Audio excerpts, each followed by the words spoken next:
a service of CNC Worldwide.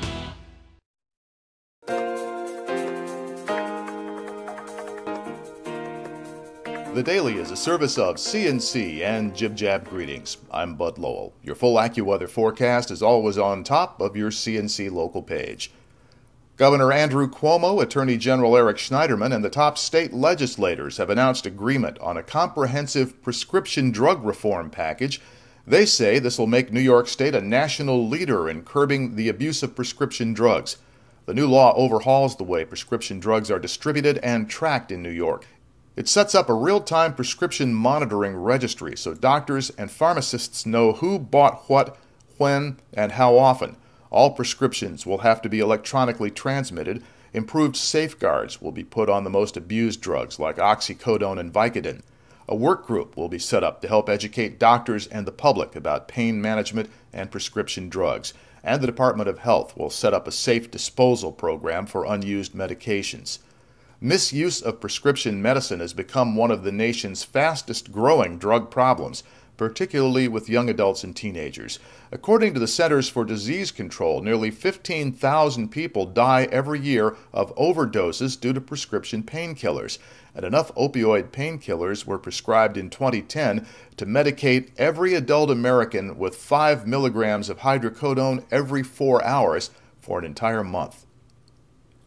The Golisano Children's Hospital at the University of Rochester Medical Center has been ranked by U.S. News and World Report as one of the best in the nation. The Golisano has been listed among the nation's top hospitals for 4 pediatric specialties: gastroenterology, neonatology, orthopedics, and neurology neurosurgery. The annual rankings are online. They'll be published in the U.S. News Best Hospitals 2013 guidebook in August, and they're based on data submitted by nearly 180 pediatric institutions nationwide. Each of the past 4 years, the Golisano has added another specialty to the U.S. News rankings. The hospital is currently building a $145 million expansion on Crittenden Boulevard in Rochester. It cares for more than 74,000 children a year. Former State Assemblyman David Kuhn of Fairport says he's running to win back his former seat, the 135th Assembly District, which he lost to Republican Mark Johns in 2010. Kuhn says he's circulating petitions for the Democratic Party nomination in the 135th, which covers Webster, Penfield, East Rochester, and the eastern half of Perrington. I just need to go back and finish up some of the stuff that I started. That's why I'm running again. Kuhn was the assemblyman for the 135th from 1996 to 2010. He says he's running this time with support of the Monroe County Democratic Party. He has sometimes been at odds with the local leadership, and he says he is still interested in reforming the state budget process. That's one of the things that needs to be changed, needs to be a more open government. We have changed it a little bit in the time I was down there, but it still needs to go a long ways. Kuhn also wants to push to have hearing aids covered by health insurance in New York, and some other issues that he says were left undone.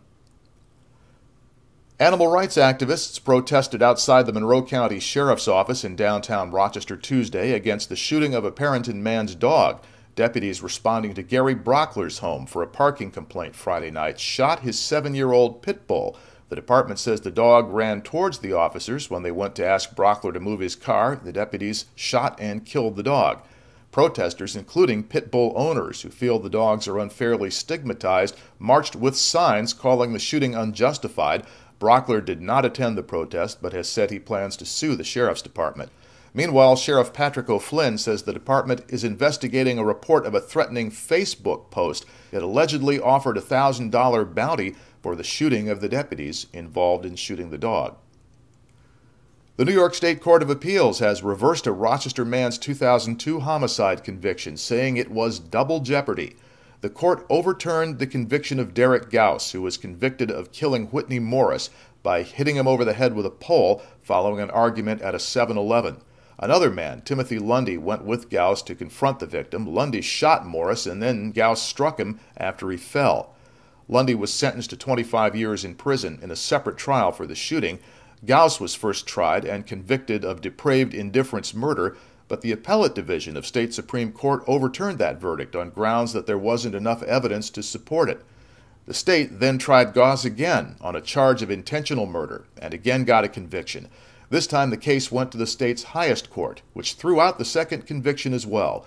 The ruling said because the first jury had a full opportunity to return a verdict on both inconsistent charges, the defendant was impliedly acquitted of the other count when the jury convicted the defendant of the depraved indifference murder. And his second trial for intentional murder twice placed the defendant in jeopardy for the same offense. On this page, you can find links to these and other stories. At the bottom, links for you to use. Post your own news updates, sports, and salutes. And for GreeceNYLive.com in particular, we have a new email for you to use to submit us stories, pictures, short videos. That is submitGreeceNY@CNCWorldwide.com. Next news as it happens, updates when necessary. I'm Bud Lowell, CNC News.